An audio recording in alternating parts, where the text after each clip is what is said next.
I love you, Korea! Seoul, South Korea's capital with 10 million people packed into one of the most densely populated cities on the planet. A lot of people think this place is like Tokyo or Singapore or any other hypermodern Asian megacity, but they would be wrong. South Korea went from a war-torn nation to the world's 10th largest economy and a global cultural exporter in less than 70 years. That's not normal. And Seoul is where it happened. This city is obsessed with future, and it's moving at a speed that few places in the world can keep up with. But while Seoul races toward tomorrow, it refuses to abandon yesterday. Ancient palaces from the 1300s sit in the middle of downtown, and traditional markets serve the same food they did a century ago. We have 2 days to figure out both sides of Seoul. The Korea that built itself and the Korea that's always been there. From eating Korean barbecue to becoming K-pop stars, we're discovering the best things to do in Seoul in 48 hours. As you can see, it's a little cold, but we have a lot of activities today, and this is a big city, so we have to hurry. We're all dressed up for the cold, and I don't know about you guys, but do you ever arrive to a place at night and you're like, what the heck? How does this place even look? And then the next day you're like, whoa, this is crazy. We're about to have that experience up here as we head over to Seoul Tower. That's right, and there's 3 ways you can get over here. The first one is walking, the second one is on bus, and the third one is in a cable car. We picked the bus. Yeah, it's a lot easier because we already had our Team Money card set up from last week when we were in Busan. So let's go check out this tower. I mean, the view from here is good. Can't imagine from there. Oh, let's do it. And Seoul Tower sits on top of Namsan Mountain, and you can see it from pretty much anywhere in the city. It was built in 1971 as Korea's first TV and radio transmission tower. And now it's an observation deck that tourists can come to visit. 감사합니다.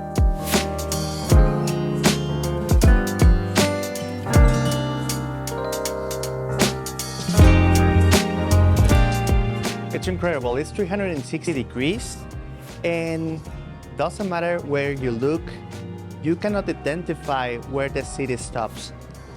It's a massive city, but it's so beautiful.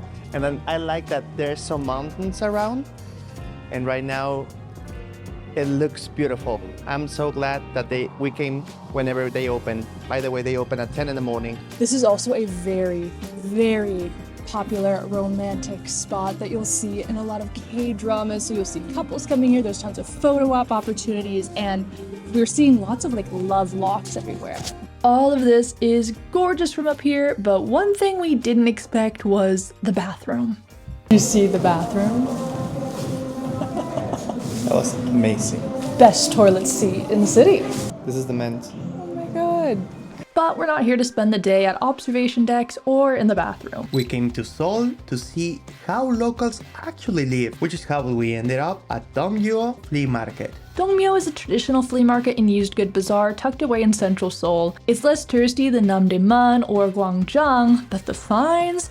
Ooh, the finds here are good. Whenever we travel, we don't buy souvenirs from the gift shops because we really like to hunt for them in places like these ones. I collect coins and bells, and Juliana collects old photos. And in Korea, with its history of Japanese occupation, the war, the rapid modernization, finding antiques feels even more significant, like you're holding a piece of something that survived when so much didn't. So we split up and dig through the bins to see what we can find.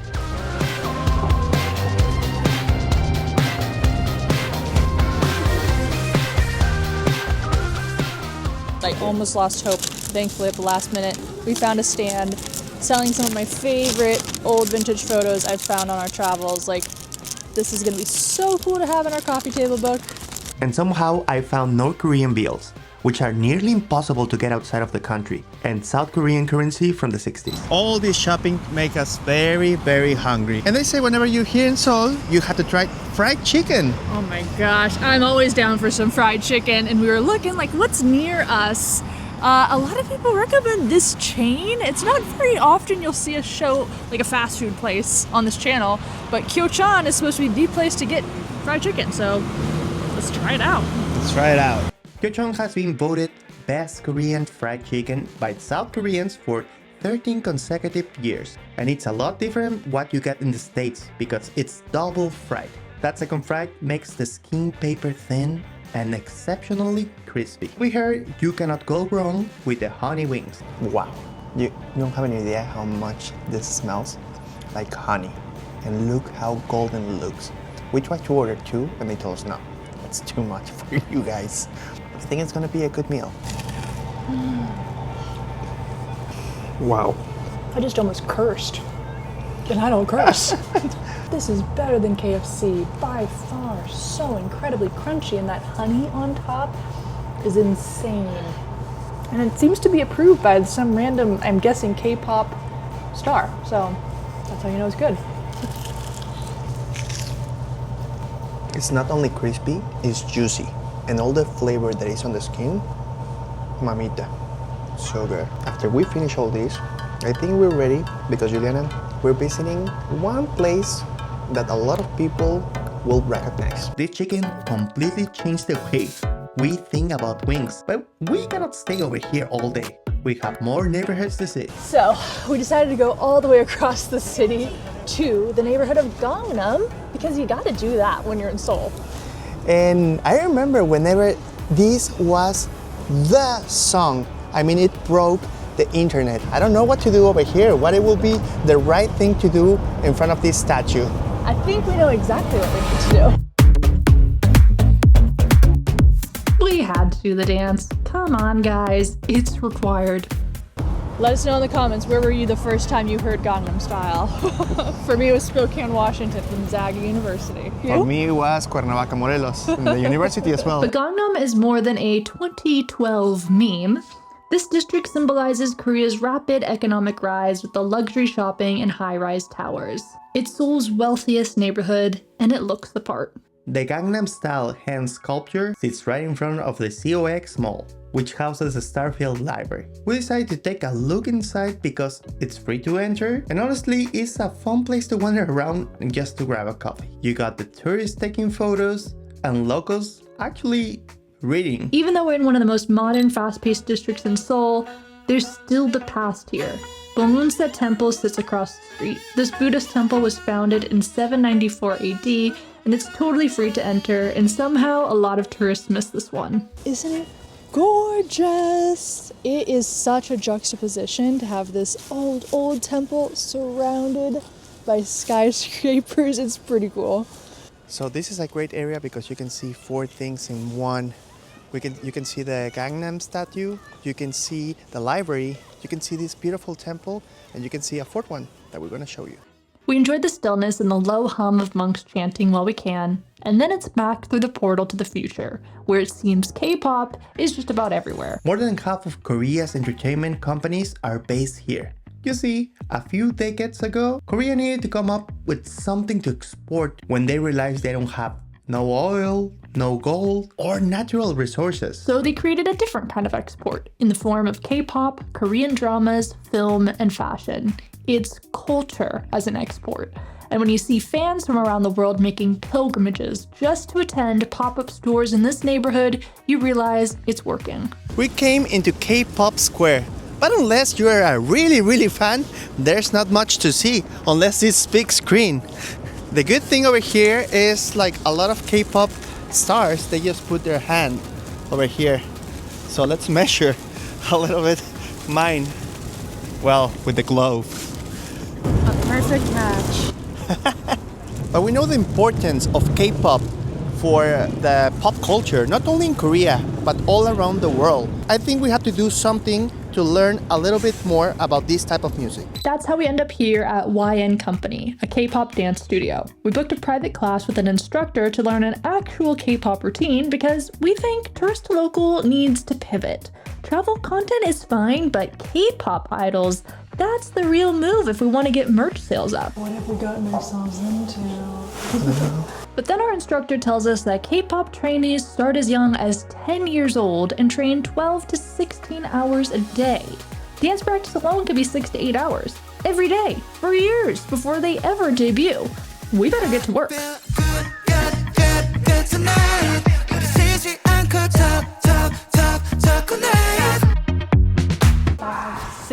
Okay. Perfect. Yeah, we gotta hit that if we want to make the crowd go wild, right? Okay, we're done with part 1. we're doing good, but boy, are we exhausted already. A lot to learn if we want to make it in this industry, that's for sure. It's more difficult than it looks. Really, really. So it's something new. Juliana's so used to this, but for me, what I can say is a good exercise.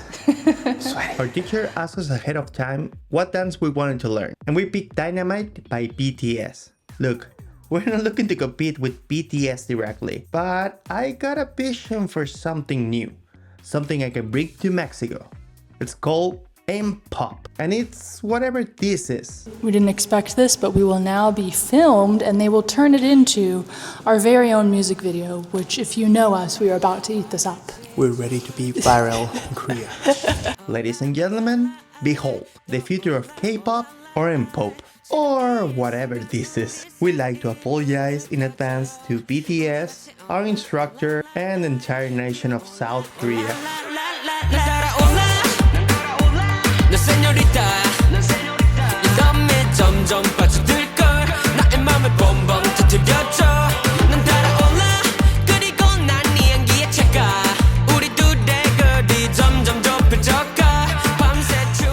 Oh my gosh, I'm exhausted. You can see how sweaty I am. But we did it. We did it. We freaking did it. And You now don't have any idea how endorphins I have in my, how many Right. endorphins they're I'm ready releasing. for more Korean barbecue, I think. I think I made space. That will hit the spot.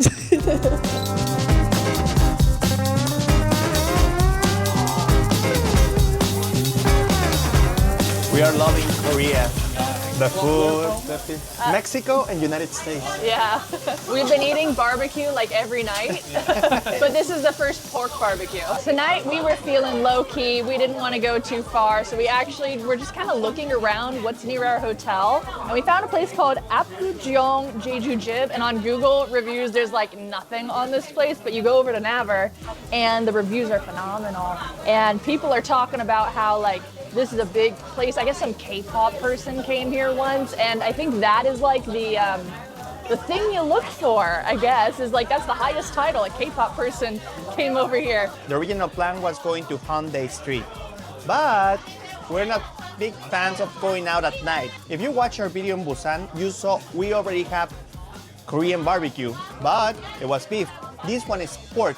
And why we decided that? Because there's a special black pork that they serve over here that everybody told us that we needed to try. It's called Jeju pork, and it comes from an island. We had a feeling it might be good, and the staff has been incredible, and they even just gave us this keychain, and they've prepared all the bites for us. It's so cool. Okay. With soy sauce? Perfect, I will do that. It's a good taco. Korean taco. Yeah. 감사합니다. 감사합니다. With my hands? Okay, perfect. Oh my God, that was magnificent. The fact that he took the time to create the perfect bite for us is so good, because we totally would have just been eating the meat, but he put it with like seaweed, a little bit of vegetables, kimchi. Oh my God, incredible.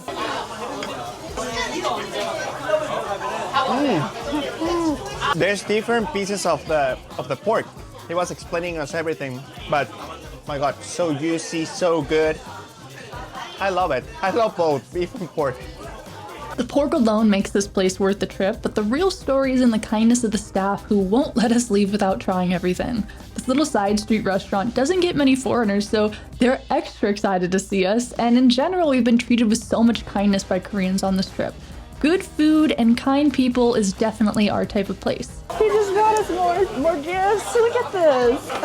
Are you kidding me? These Korean alcohol drink. Oh my God. Soju glass. Wow. Oh, wow. You're over the top. His cheese name is Yeonhee. Okay. Is your drink. Oh! Looking good. Okay.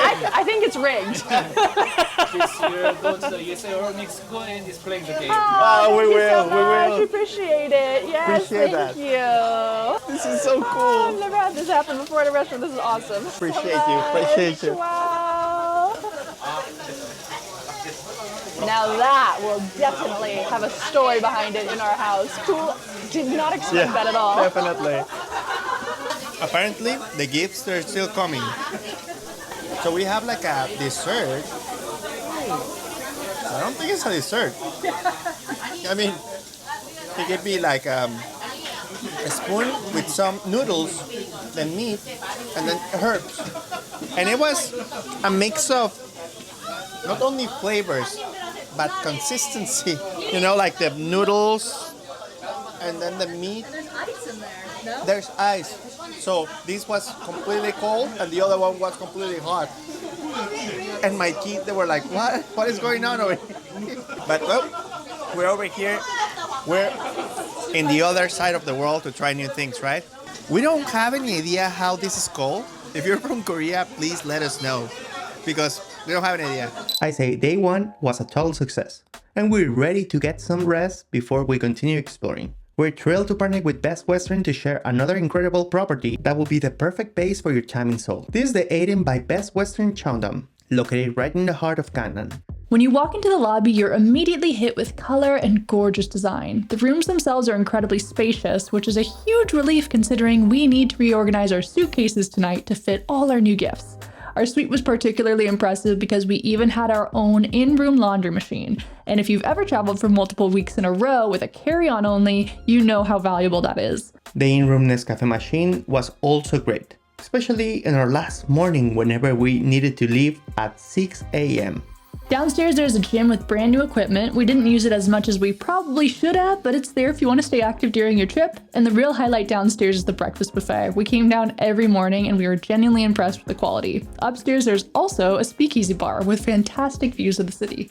Coming back to a room like this after a long day is so nice. It is pretty much hitting the holy trinity of tourist to local standards, comfort, amenities that add value, and a fantastic location. If you're interested in staying here in your visit to Seoul, we'll leave a link down in the description so that you can book and let them know that Tourist to Local sent you.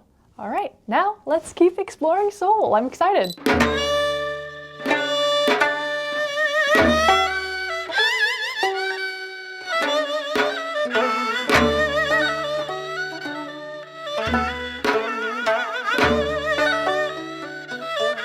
Good morning, travelers. Second day in Seoul. We decided to go to Gyeongbokgung Palace right after having a delicious breakfast at our hotel. I'm very excited for this one. And there's something very special that happens over here. At 10 a.m., I hope we have a good spot. This is the largest of Seoul's 5 grand palaces, and it was built in 1395 during the Joseon dynasty and used as the primary royal palace for the Joseon kings for over 500 years. Every day at 10 a.m. and 2 p.m. they have the Royal Guard changing ceremony, which reenacts the historical procedure that protected palace gates, complete with traditional uniforms, weapons, and music. This we have to see. So many people are wearing hanbok here. I even want to wear it. And you get in free if you're wearing one, so clearly we missed the memo. That's right.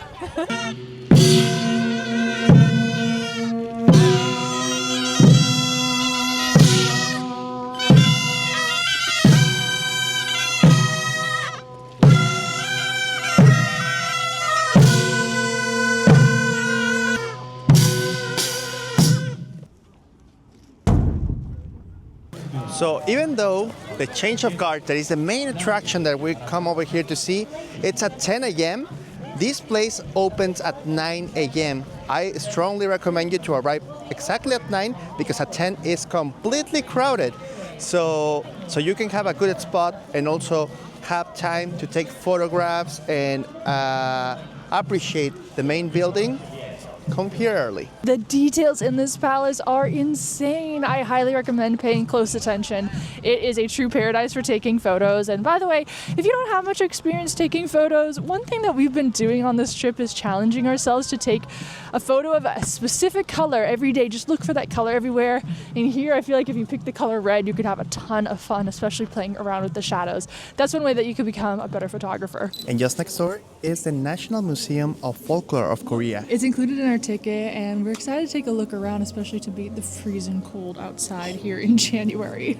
That's right. We don't waste our time with museums that we don't think they are impactful whenever we travel. But I heard great things about this one, and it didn't disappoint. I really love how it shows you the different elements of Korea culture, from seasonal dishes to the significance of the lanterns, what a child might eat for lunch at school. Even this traditional dance that I clearly nailed it.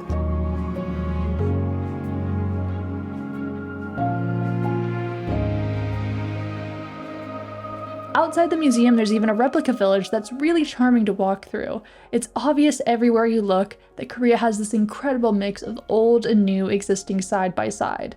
But if you want to see the real thing, actual traditional Korean architecture, not replicas, there's a place for that. We arrived to Bukchon, Hanok. That is one of the most beautiful neighborhoods. But because it's a residential neighborhood, there's certain hours you can come over here and always keep your voice down. There's people living over here, you know? Even though it's a pretty place and touristy, there's still people living over here. This beautiful neighborhood, it's made up of traditional Korean houses called Hanoks, preserved from the Joseon dynasty. Super cute neighborhood. Yeah. But a little crowded. That's right. At the beginning we have our doubts, but it really reminds us this place in Kyoto in Japan. Yeah, Gyeon. Gyeon. Definitely. And obviously they're having problems with the tourists here, Yeah. just like they do there, so we'll see how this evolves over the years. It was worth a quick little stop to walk through, but like, I don't know. Jury's still out for me on this one. But you know what can never fail us? Let me know. A good bowl of soup. Oh yeah. And I have just the perfect place to go. For lunch today, we're looking for Tosokchon Samgyetang, or chicken soup with ginseng. A whole young chicken is stuffed with glutinous rice, ginseng, jujube, and garlic, then left to simmer in broth. Surprisingly, this is considered a health food due to the ginseng's medicinal properties, and is traditionally eaten during the hottest days of summer to restore energy. I think it will also do us some good in winter. Whenever you ask for a chicken soup, you never think they're gonna bring you the entire freaking chicken. I'm surprised, and I'm gonna finish it all. And we already figured it out. Where are the utensils? They are next to you. There's a drawer next to you in your table. Then you can have your chopsticks, spoon, whatever you need. During all our trip over here in Korea, because we're not familiar with their food and also the way that they eat their food, whenever we sit down in a restaurant, we try to look how the others does it. So we try to copy how they put and they use the other platter, or how they eat the different things, because we don't have any idea. And it's part of the process of being outside of your comfort zone and in a place that you've never been to. I love it. So the name of the place is Baeknyeon Tojong Samgyetang, recommended on Michelin, and sometimes it's the most simple dishes that turn out to be the best. This chicken is so succulent, and it really makes the whole dish. The broth is very simple and light. Oh, so good. You can actually cut the chicken with your spoon, so no worries. There's not a shortage of beautiful places to walk in this part of Seoul. We're in Ikseon-dong, Hanok village. This is a great place to do some more shopping, so let's take a look.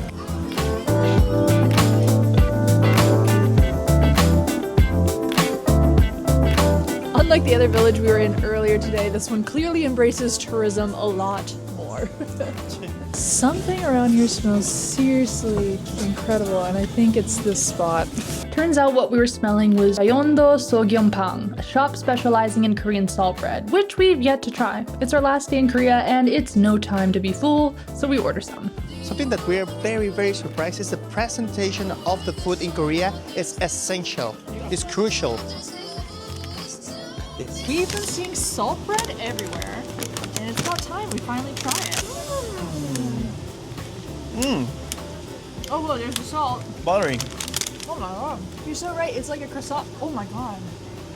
It's like a croissant that's extra buttery and is made with salted butter or something. It's so good, and they're still warm. I love you, Korea!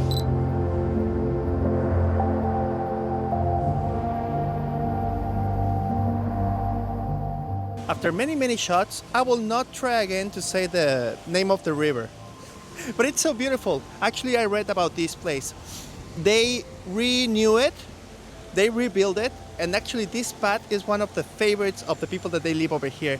It's so nice decorated. At night, also it's light up. And also they have different activities through the seasons, like an open air library during this spot. And I think it's beautiful. Right now it looks so nice, so well decorated, and we're gonna walk all the way. Seoul is a lot. It's 10 million people moving in every direction at once. But down here, along the water, it slows down just enough to think. And we think there might be room in our stomachs for one last meal. And for that, we need to head to Gwangjang Market. I'm kind of sad because this is the last thing we're doing in Korea at Gwangjang Market. But it's one of the things that I'm most excited for, especially since I watch it on Netflix. Yes. So we're gonna try to find a couple of food things, even though we are not hungry because we ate so much today. We're gonna try to find our last couple bites here in Korea.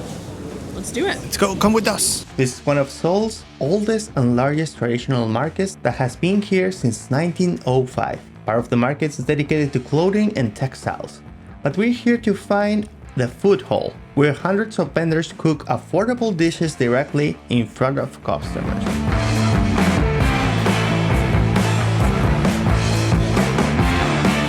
This place is so alive right now and it smells amazing. It's gonna be hard to choose which things to try. There was one stall I was really looking for, and it was a kalguksu stall, which you might have seen on Netflix Street Food. All right. Alrighty. Not many people Thank you. here. We found it. The key was to look at the number A70. That's what you're looking for. This woman has been cutting noodles over here for decades, and she does it in the traditional way with a rolling pin and a knife right in front of you. The bowl of kalguksu comes out steaming with irregular noodles that are perfectly imperfect. This is what a dish that isn't factory made should look like. Has a really nice umami flavor. So good. I love how chewy the noodles are, and ours even, we got a couple dumplings with it. So delicious. I think it's the way to go. If you order some dumplings of it, even the guy told like, oh, good decision. choice. Yeah, good choice. And so we end our time in Korea exactly like we hoped. Stuffed. Korea was not anything that we thought it would be. We put it in the itinerary on the way to Vietnam, so we can check another country on our list.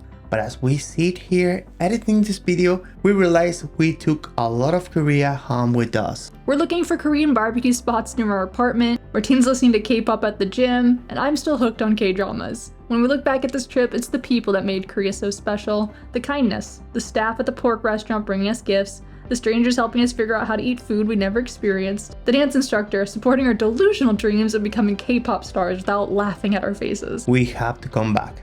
But in the meantime, we want to know, where do you want to see us go next? Drop a comment and let us know. Next week, we're off on our 5-part Vietnam series, and you guys are not going to want to miss this one. So long, travel well, and make the world your neighborhood.